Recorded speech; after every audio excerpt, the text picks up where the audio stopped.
This was the third grade. Joey Cope, he sat behind me, clicking incessantly.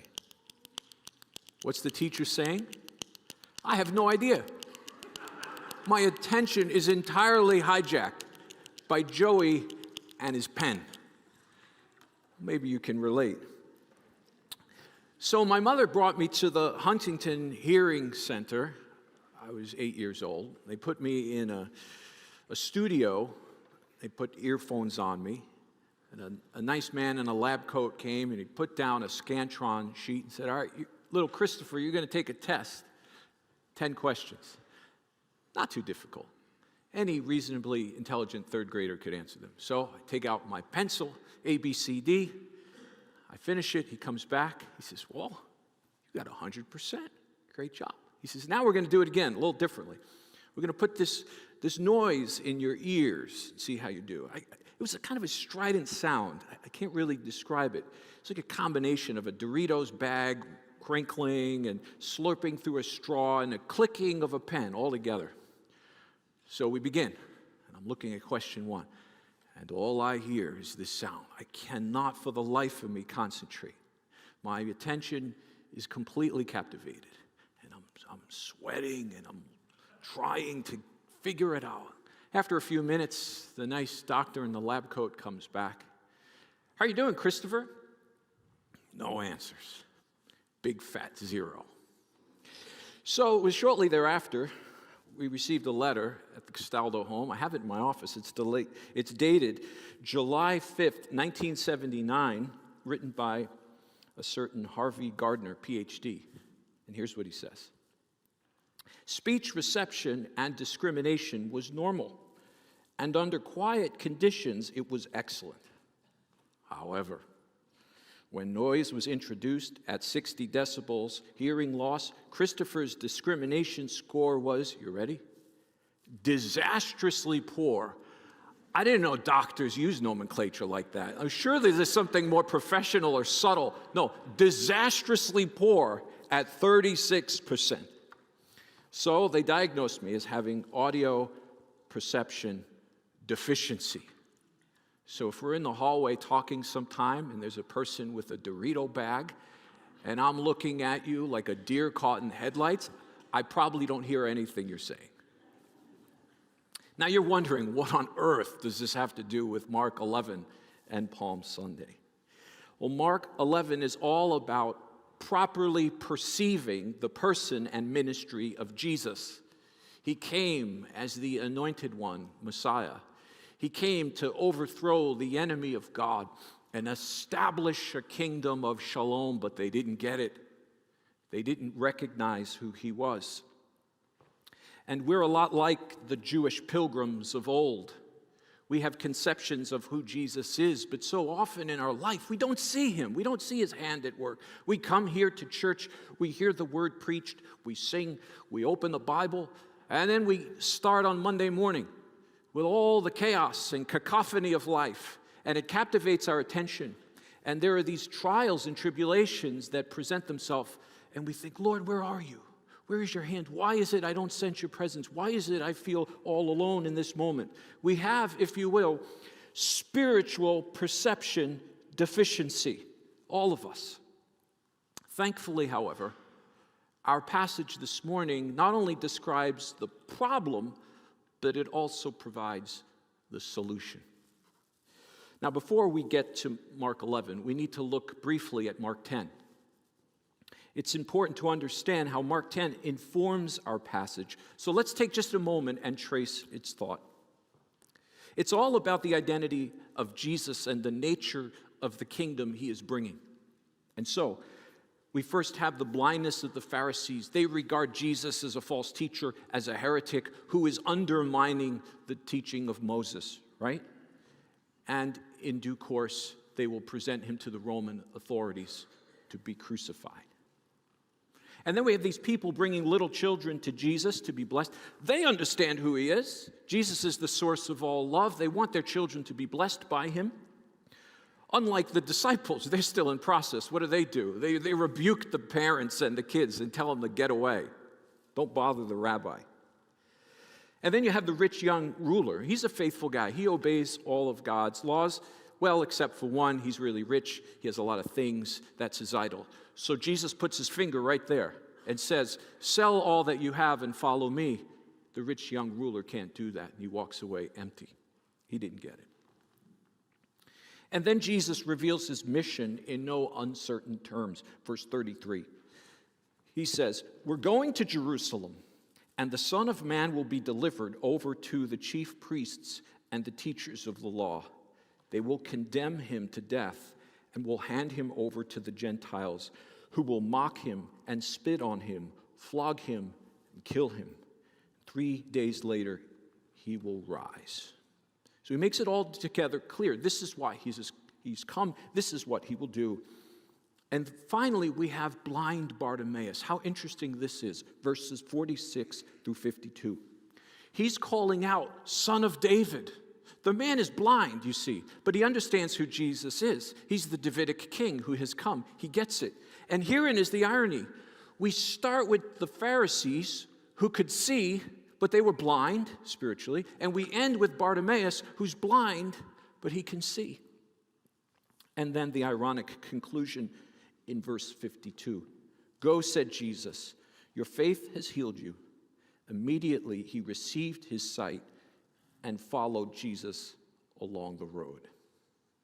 We then come to our passage, Mark 11, beginning at verse 1. The first section is verses 1 through 7, and here's the idea.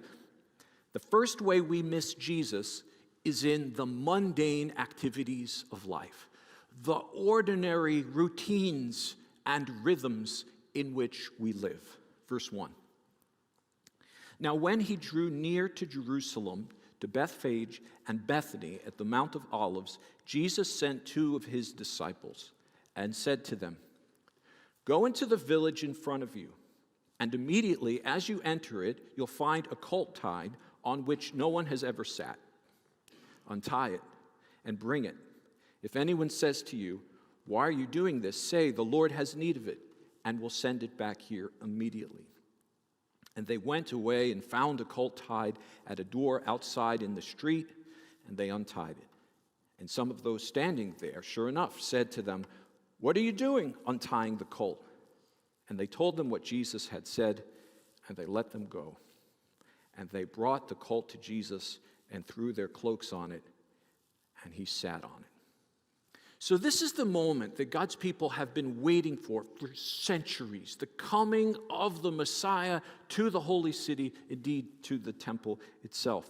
Ever since David left the city in shame, you'll remember the insurrection of his son Absalom.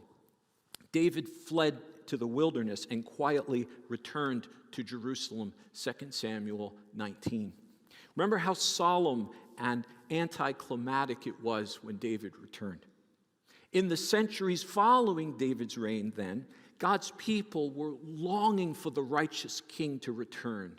They were pining for God's anointed one to come and establish his reign once again. This yearning was fed by the prophets who, with one voice, described the great moment. Ezekiel 37, for example, says, my servant David will be king over them, and they will all have one shepherd. They will follow my laws and be careful to keep my decrees. Or we think of Hosea's words, Hosea 3:5. Afterward, the Israelites will return and seek the Lord their God and David their king. Fueled by these promises, faithful pilgrims would travel to Jerusalem 3 times a year. And as they did, they typically sang the Psalms, like Psalm 118. O Lord, save us, Hosanna. Blessed is he who comes in the name of the Lord. So it's a time of profound hope as Jesus moves toward the holy city, Jerusalem. At last, the Davidic king would be coronated. But look at what happened. Look at how mundane was the preparation for this event.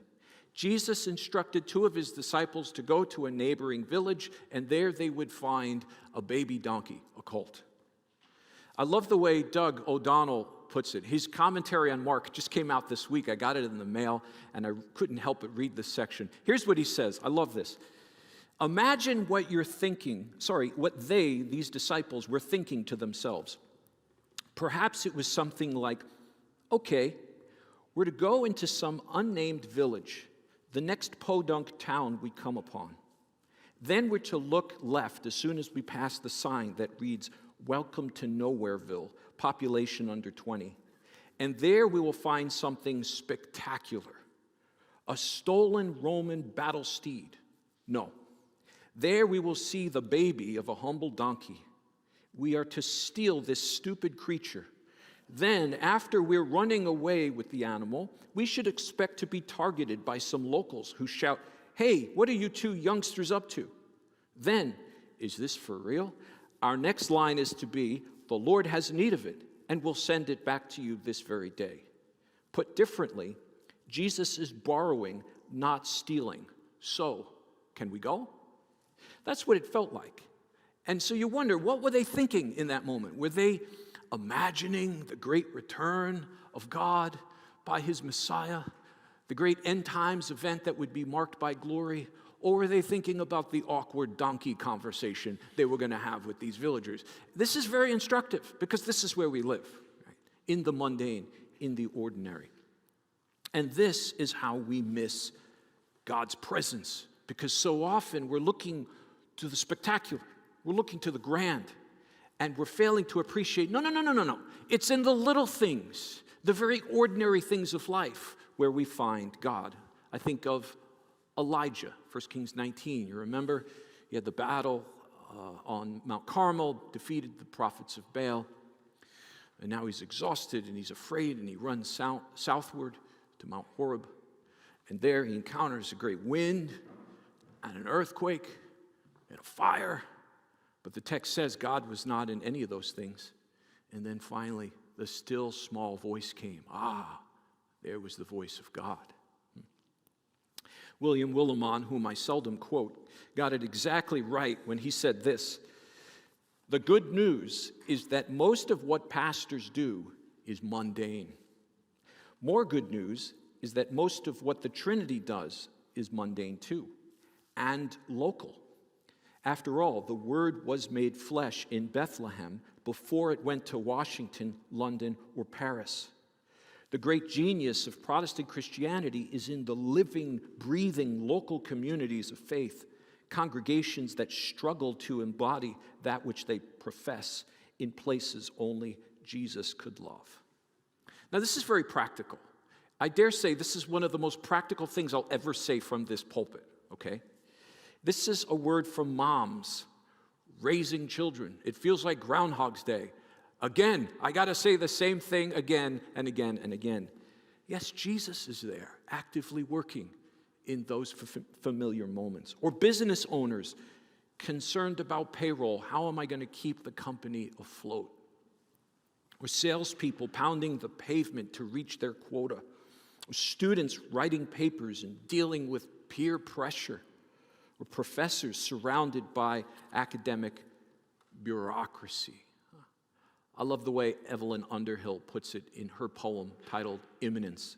She writes, I come in little things, saith the Lord, not borne on morning wings of majesty, but I have set my feet amidst the delicate and bladed wheat that springs triumphant in the furrowed sod. There do I dwell, in meekness and in power, not broken or divided, saith our God. In your straight garden plot I come to flower, about your porch my vine, meek, fruitful, doth entwine, waits at the threshold in every mundane hour. Where do we encounter Christ? That's where we find him. When we wake up in the morning, we have our coffee, when we're driving to work, we're dealing with the agita of the day, we drive home, Christ is there. He has come. That leads to the second way we miss Jesus. We sometimes co-opt him for our earthly ambitions. Get that? So instead of seeing his purposes, we see him in the light of our own purposes. verses 8 through 10. And many spread their cloaks on the road, and others spread leafy branches that they had cut from the fields.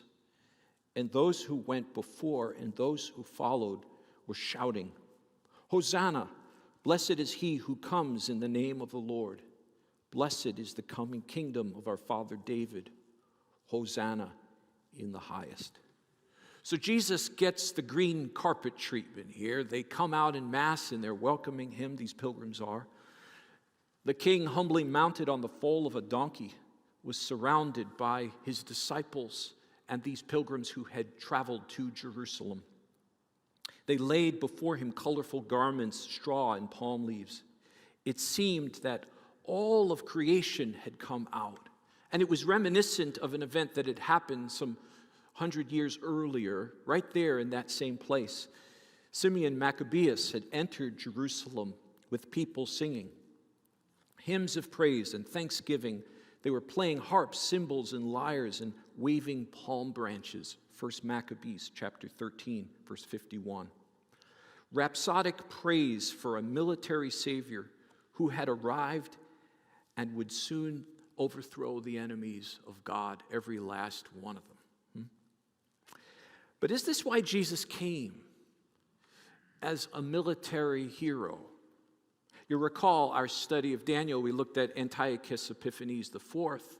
He was a threat to God's people. And indeed, it was the Maccabees who revolted and managed to turn back the control of the Greek dynasty. Once again, there was liberty in the Holy Land. Well, the Jews of Jesus' day wanted the same kind of liberation. The Romans were there. Remember, right next to the temple, you have the great big fortress Antonia of the Romans with all of their symbols and their flags. This was viewed as idolatrous. It needed to be eliminated. So when Jesus came, they were very much thinking in those terms. Finally, our deliverer has come, and he will defeat the enemies of God, these Romans. In this light, then, Jesus was considered to be a means toward an end, toward political freedom, and not the ultimate end, Emmanuel, God with us. There was an underlying confusion and misunderstanding concerning the person and mission of Christ. So how do we make this mistake? Well, this last week I was with the pastors. Every quarter I convene pastors from Naperville, and we get together and talk about our calling. And one of the things I always say is we mustn't forget who we are. We're under-shepherds. We're pastors. We're not CEOs. We're not program directors. We're not social media influencers. We shepherd the people of God, and we do it in the spirit of Christ himself, the one who is meek and humble and lowly. And so I think this speaks to us in our role as pastors, that we want the church to grow. Yeah, we want lost people saved. Look, I walk around Maplebrook. People here think I'm crazy because I'm usually working on my sermon, talking to myself, although now I have AirPods, so they just think I'm having a conversation. We want these people to come to faith. We want to see the church grow, yes. But it's not about church growth. That's just a means toward an end to see the lives of men and women changed. We got to be clear on that. Here's another application. You know this is coming. Political action and culture campaigns.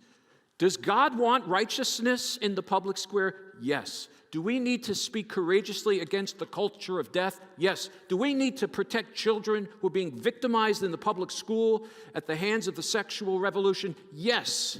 But the pulpit cannot be turned into a platform for social action. This is a place where Jesus Christ is preached. And so we have this reality where we care deeply about what happens on the horizontal plane, even as we maintain this God-centered focus. It's insidious. It's not unlike the problem of Greek and Roman oppression. Think of it. Was God happy with Antiochus Epiphanes? No. Was God disgusted by the injustices that were perpetrated against the Jewish people? Yes, God cared. And the same was true at the hands of the Romans. And yet God was doing something eternal in that case. God was working in a counterintuitive way. He was using the wickedness of men to accomplish his purposes, and it's the same today in this social, political situation. We could look at 100 examples, but let me give you the principle. Bonhoeffer put it best, perhaps, when he said, when Christ calls a person, he bids him to come and to die. That's the calling, that we give up our lives. Because we realize Jesus came to give his life, we say, I want to give you my life. I am yours. I want to die to myself, to my sin, to my pride, and all that is wicked, all that exalts itself above the supremacy of God. And I want to be yours. That's the heart's cry of the Christian. It's, in other words, the place of humility and sacrifice where we find Jesus. It's in that downward trajectory. It's like the kernel of wheat that falls to the ground and dies. But it doesn't die alone. It doesn't remain dead. But God, by the power of the Spirit, raises it to new life. Again, Bonhoeffer, he says, where the poorest, the meekest, and most sorely tried of all men is to be found, that's where we find God on the cross of Golgotha.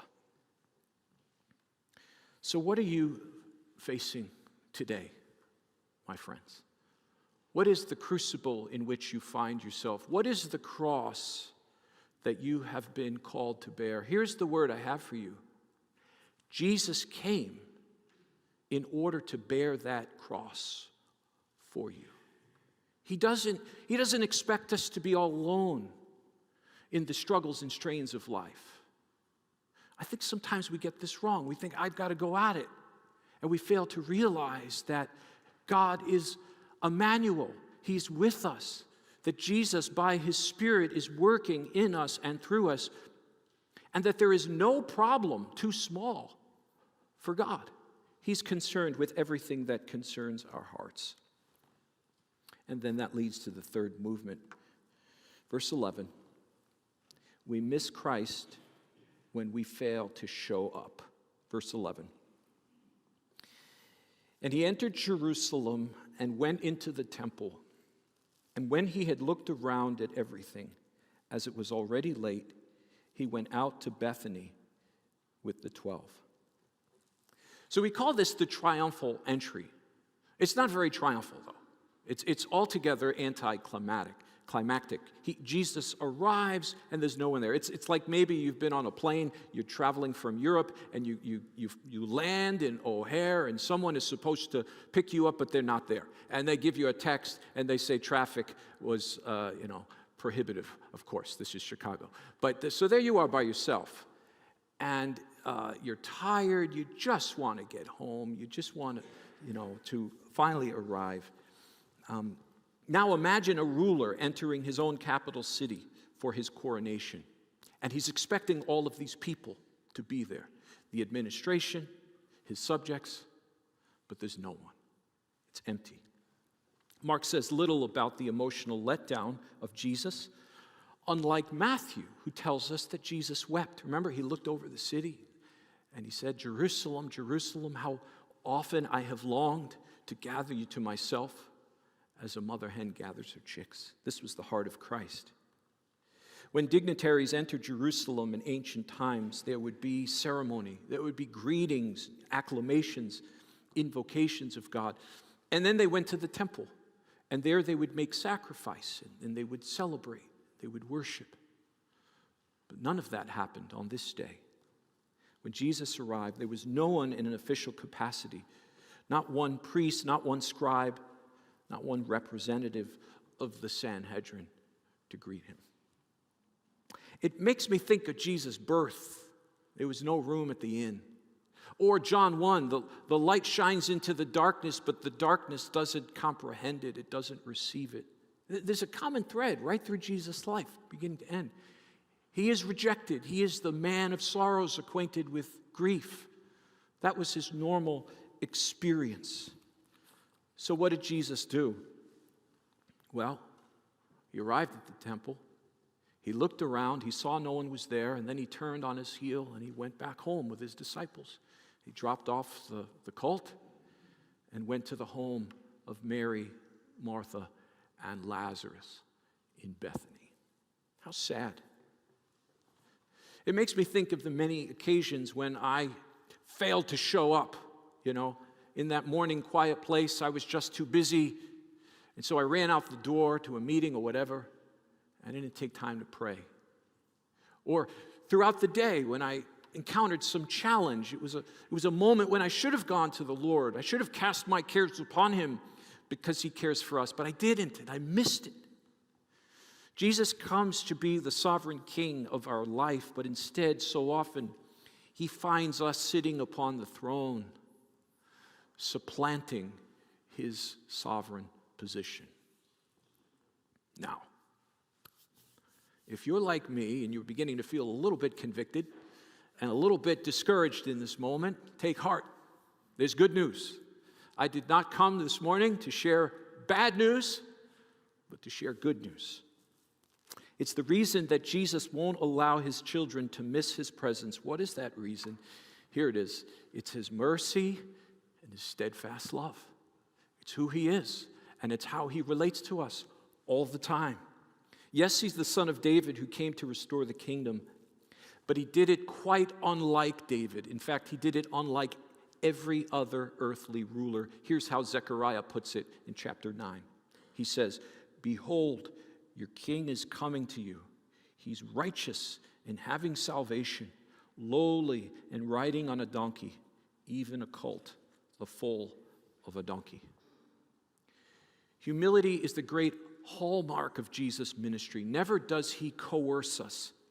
Never does he try to control us in ways that undermine our humanity. No. Mounted on a stallion,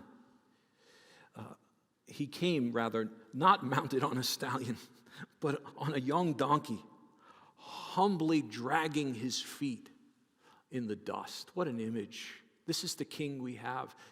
You want to know the character of God? Look at that. Look at him. He could have come on a steed. He could have come like the Roman emperors, pulled in a carriage with 4 white stallions. No, he's sitting on a baby donkey with his feet dragging in the dust. This is the one who did not consider equality with God something to be grasped or exploited, but humbled himself to the point of death, even death on a cross. St. Augustine helps us here from his Confessions. He asked this question: "What do I love when I love my God?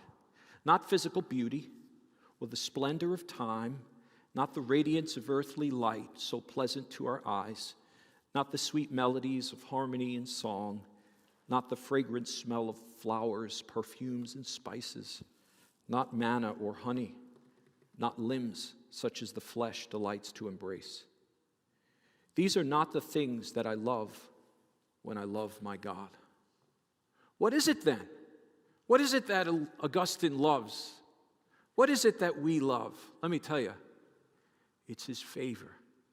That even on our worst days, when we're a complete mess and we fail to obey, God still looks at you and smiles.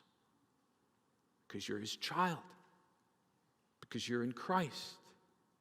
Because you have his steadfast love. And there is nothing in all of creation that can separate you from that love. Nothing at all. How do you know it's true? How can you be sure? Especially in those moments when you're in the valley and you're doubting. I'll tell you how. Look to the cross. There Jesus went to die as your substitute, to die as our substitute. He hung there as a perpetual reminder that he loves us that much, even to the point of being separated from the Father. So that when fear and terror and despair surround us, when we look at life situations and we think there's no way I can possibly deal with this, and we feel as though we're being crushed, we look to the cross and we see the one who was crushed And we remember the good news that Jesus, though he died, did not remain dead, but God, by the power of the Spirit, lifted him to the heights of heaven, and he now is alive. And what that means for us is simply this, that every crucible we encounter in this life, we don't encounter alone, but the risen Jesus by the Spirit is right there with us, by our side. His heart beating next to our heart, full of compassion and steadfast love and mercy, upholding us with his powerful hand. So what are you contending with today? Huh? I'm tempted to take my pen out. What? Here we go. Can you hear this? What is it that's captivated your attention?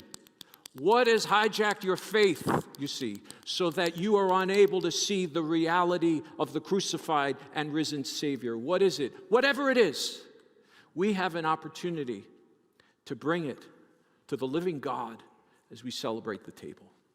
And so I'm going to take a moment now, and we're just going to pray in quietness before Pastor Daniel begins. And I want this to be a moment in which we're honest with God. We say, Lord, I can't deal with this. I can't. And so please, help me cast this care upon you, knowing that you care for me. Let's do that together in these moments.